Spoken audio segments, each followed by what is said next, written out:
ಉಸ್ತುವಾರಿ ಸಚಿವರು ಹಾಗೂ ಕೃಷಿ ಸಚಿವರು ಆದಂತ ಶ್ರೀ ಚಲುವರಾಯ ಸ್ವಾಮಿ ಅವರ ಸಚಿವರಾದಂತ ಸತೀಶ್ ಜಾರಕಿಹೊಳಿ ಅವರ ವೈದ್ಯ ಸುರೇಶ್ ಅವರ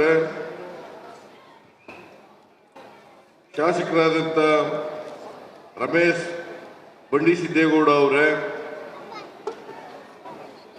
ಮೇಲ್ಮನೆಯ ಸದಸ್ಯರಾದಂಥ ಮರ್ತಿಬ್ಬೇಗೌಡ್ರೆ, ಶಾಸಕರಾದಂಥ ಉದಯ್ ಅವರೇ, ರವಿ ಗಾಣಿಗ ಅವರೇ, ಮೇಲ್ಮನೆಯ ಸದಸ್ಯರಾದಂಥ ಮಧು ಮಾದೇಗೌಡ ಅವರೇ, ಮೇಲ್ಮನೆಯ ಸದಸ್ಯರಾದಂಥ ಮಂಜುನಾಥ್ ಭಂಡಾರಿ ಅವರೇ, ದಿನೇಶ್ ಗೂಳಿಗೌಡ ಅವರೇ, ಮಾಜಿ ಸಚಿವರಾದಂಥ ಸೋಮಶೇಖರ್ ಅವರೇ, ಶಾಸಕರಾದಂಥ ರವಿಶಂಕರ್ ಅವರೇ, ಮೇಲ್ಮನೆಯ ಸದಸ್ಯರಾದಂಥ ಸುಧಾಮ್ ದಾಸ್ ಅವರೇ, ವೇದಿಕೆ ಮೇಲಿರ್ತಕ್ಕಂಥ ಎಲ್ಲ ಆಹ್ವಾನಿತ ಗಣ್ಯರೇ, ಅಧಿಕಾರಿ ಸ್ನೇಹಿತರೇ, ಇಲ್ಲಿ ಆಗಮಿಸಿರ್ತಕ್ಕಂಥ ಎಲ್ಲ ಆತ್ಮೀಯ ಅಣ್ಣ ತಮ್ಮಂದಿರೇ, ಅಕ್ಕ ತಂಗಿಯರೇ, ಮಾಧ್ಯಮದ ಗೆಳೆಯರೇ, ಇವತ್ತು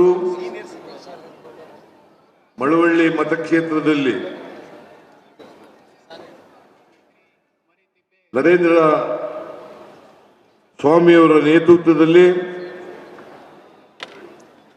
ಸುಮಾರು 400 ಹೆಚ್ಚು ಕೋಟಿ ರೂಪಾಯಿಗಳಿಗೂ ಅಭಿವೃದ್ಧಿ ಕಾರ್ಯಕ್ರಮಗಳ ಶಂಕುಸ್ಥಾಪನೆ ಮತ್ತು ಉದ್ಘಾಟನೆ ಕಾರ್ಯಕ್ರಮವನ್ನ ನಾವೆಲ್ಲರೂ ಕೂಡ ನೆರವೇರಿಸಿದ್ದೇವೆ. ನರೇಂದ್ರ ಸ್ವಾಮಿಯವರು ಶಾಸಕರಾಗಿ ಮಳವಳ್ಳಿ ವಿಧಾನಸಭಾ ಕ್ಷೇತ್ರವನ್ನ ಬಹಳ ಸಮರ್ಥವಾಗಿ ಪ್ರತಿನಿಧಿಸ್ತಾ ಇದ್ದಾರೆ ಅಂತಕ್ಕನ್ನೋದಕ್ಕೆ ಇವತ್ತಿನ ಕಾರ್ಯಕ್ರಮ ಸಾಕ್ಷಿ ಅಂತಕ್ಕಂಥದನ್ನ ಹೇಳಲಿಕ್ಕೆ ಬಯಸ್ತಾ ಇದ್ದೇನೆ.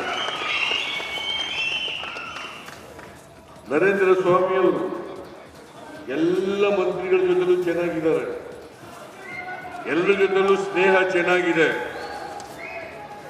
ಇದನ್ನ ಉಪಯೋಗಿಸಿಕೊಂಡು ಎಲ್ಲ ಇಲಾಖೆಗಳಲ್ಲೂ ಕೂಡ ಮಳವಳ್ಳಿ ಕ್ಷೇತ್ರಕ್ಕೆ ಸಂಬಂಧಪಟ್ಟಂತ ಅಭಿವೃದ್ಧಿ ಕಾರ್ಯಕ್ರಮಗಳನ್ನ ಮಂಜೂರು ಮಾಡಿಸ್ತಕ್ಕಂಥ ಕೆಲಸವನ್ನ ಮಾಡ್ತಾರೆ ಅಂತಕ್ಕಂಥ ಮಾತುಗಳನ್ನ ಹೇಳಲಿಕ್ಕೆ ಬಯಸ್ತಾ ಇದ್ದೇನೆ. ಇವೆಲ್ಲ ಮಳವಳ್ಳಿ ಜನರು ನರೇಂದ್ರ ಸ್ವಾಮಿ ಅವರನ್ನ ಮಂತ್ರಿ ಮಾಡಿ ಅಂತ ಕೇಳ್ತಾ ಇದ್ದೀವಿ. ಮಂತ್ರಿ ಮಾಡಲಿಕ್ಕೆ ಖಾಲಿ ಇಲ್ಲ, ಈಗ ಕೂತ್ಕೊಳ್ಳಿ.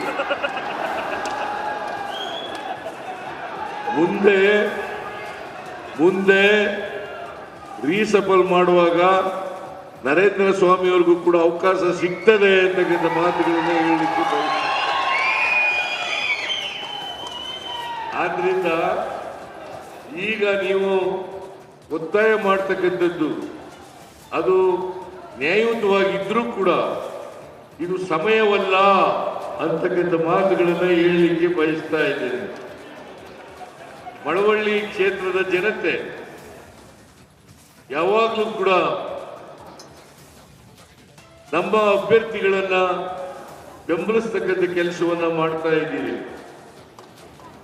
ಕಳೆದ ಚುನಾವಣೆಯಲ್ಲಿ, ವಿಧಾನಸಭಾ ಚುನಾವಣೆಯಲ್ಲಿ ಮಂಡ್ಯ ಜಿಲ್ಲೆಯ ಜನ, ಮಳವಳ್ಳಿ ಕ್ಷೇತ್ರದ ಜನ ಕಾಂಗ್ರೆಸ್ ಪರವಾಗಿ ವೋಟ್ ಹಾಕಿದ್ರಿಂದ, ನೀವು ಆಶೀರ್ವಾದ ಮಾಡಿದ್ರಿಂದ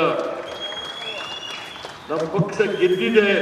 ಅದಕ್ಕಾಗಿ ನಿಮ್ಮೆಲ್ಲರಿಗೂ ಕೂಡ ಕೃತಜ್ಞತೆಗಳನ್ನು ಸಲ್ಲಿಸಲಿಕ್ಕೆ ಬಯಸ್ತಾ ಇದ್ದೇನೆ. ಜೊತೆಗೆ ಮಳವಳ್ಳಿ ಕ್ಷೇತ್ರದ ಜನ ನಾನು ಯಾವಾಗ ಹೇಳಿದ್ರು ಕೂಡ ಇವತ್ತು ನನಗೆ ಆಶೀರ್ವಾದ ಮಾಡ್ತಾ ಬಂದಿದ್ದೀರಿ, ನಮ್ಮ ಅಭ್ಯರ್ಥಿಗೆ ಆಶೀರ್ವಾದ ಮಾಡ್ತಾ ಇದ್ದೀರಿ. ಅದಕ್ಕೋಸ್ಕರ ಮಳವಳ್ಳಿ ಕ್ಷೇತ್ರದ ಜನತೆಗೆ ವಿಶೇಷವಾದಂಥ ನಮಸ್ಕಾರಗಳನ್ನು ಹೇಳಲಿಕ್ಕೆ ಬಯಸ್ತಾ ಇದ್ದೀನಿ.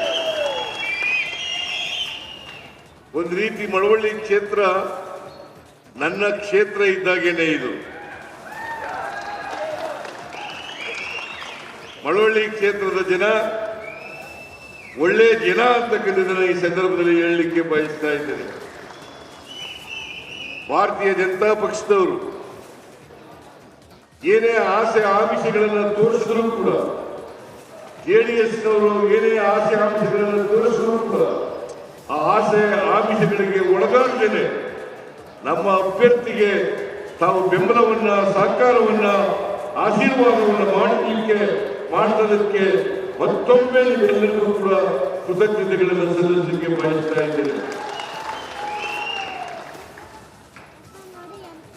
ಕಳೆದ ಚುನಾವಣೆಯಲ್ಲಿ ನಾವು ಅನೇಕ ಭರವಸೆಗಳನ್ನು ಕೊಟ್ಟಿದ್ದು, ಮಳವಳ್ಳಿ ಕ್ಷೇತ್ರದಲ್ಲೂ ಕೂಡ ಭರವಸೆಗಳನ್ನು ಕೊಟ್ಟಿದ್ದು. ಅದರ ಅನುಗುಣವಾಗಿ ಇವತ್ತು 470 ಕೋಟಿ ರೂಪಾಯಿಗಳ ಅಂದಾಜಿನ ಅಭಿವೃದ್ಧಿ ಕಾರ್ಯಕ್ರಮಗಳನ್ನ ಮಳವಳ್ಳಿಯಲ್ಲಿ ಮಾಡ್ತಾ ಇದ್ದೇವೆ. ಇದು ಸಾಲದೆಂಬಂತೆ ನರೇಂದ್ರ ಸ್ವಾಮಿಯವರು ಒಂದು ಮನವಿಯನ್ನು ಕೊಟ್ಟಿದ್ದಾರೆ. ಏನೇನು ಮಾಡಬೇಕು ಮಳವಳ್ಳಿ ಕ್ಷೇತ್ರಕ್ಕೆ ಅಂತಕ್ಕಂಥ ಮನವಿಯನ್ನು ಕೊಟ್ಟಿದ್ದಾರೆ. ನಾನು ಆ ಮನವಿಯನ್ನು ಸ್ವೀಕಾರ ಮಾಡಿದ್ದೇನೆ. ಆ ಮನವಿಯಲ್ಲಿ ಹೇಳಿರ್ತಕ್ಕಂಥ ಕೆಲಸಗಳಿಗೆ ಅನುದಾನ ಕೊಡ್ತಕ್ಕಂಥ ಕೆಲಸವನ್ನ ಮಾಡುತ್ತೇನೆ ಅಂತಕ್ಕಂಥ ಮಾತುಗಳನ್ನು ಕೂಡ ಈ ಸಂದರ್ಭದಲ್ಲಿ ಬಯಸ್ತೇನೆ.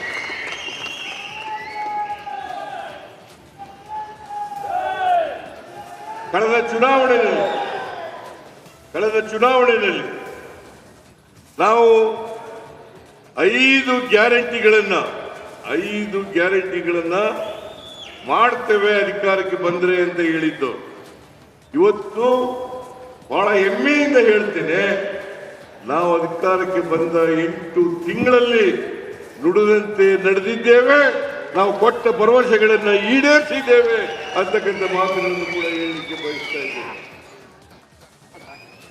ನಾವು ಭಾರತೀಯ ಜನತಾ ಪಕ್ಷದ ರೀತಿಯಲ್ಲಿ, ಜೆಡಿಎಸ್ ಪಕ್ಷದ ರೀತಿಯಲ್ಲಿ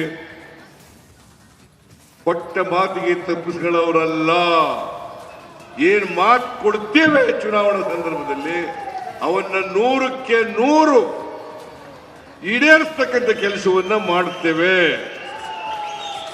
ಈಗ ನರೇಂದ್ರ ಸ್ವಾಮಿ ಅವರು ಹೇಳ್ತಾ ಇದ್ರು, ಹನಿ ನೀರಾವರಿ ಯೋಜನೆ ನಾನೇ ಅದನ್ನ ಮಂಜೂರು ಮಾಡಿದ್ದದ್ದು, ಅದನ್ನ ನೀವೇ ಉದ್ಘಾಟನೆ ಮಾಡಬೇಕು, ಅದನ್ನ ಪೂರ್ಣಗೊಳಿಸಿ ಉದ್ಘಾಟನೆಗೆ ಕರೀತೇನೆ ಅಂತಕ್ಕಂಥ ಮಾತುಗಳನ್ನು ಹೇಳಿದ್ರು. ಬಹಳ ಸಂತೋಷ.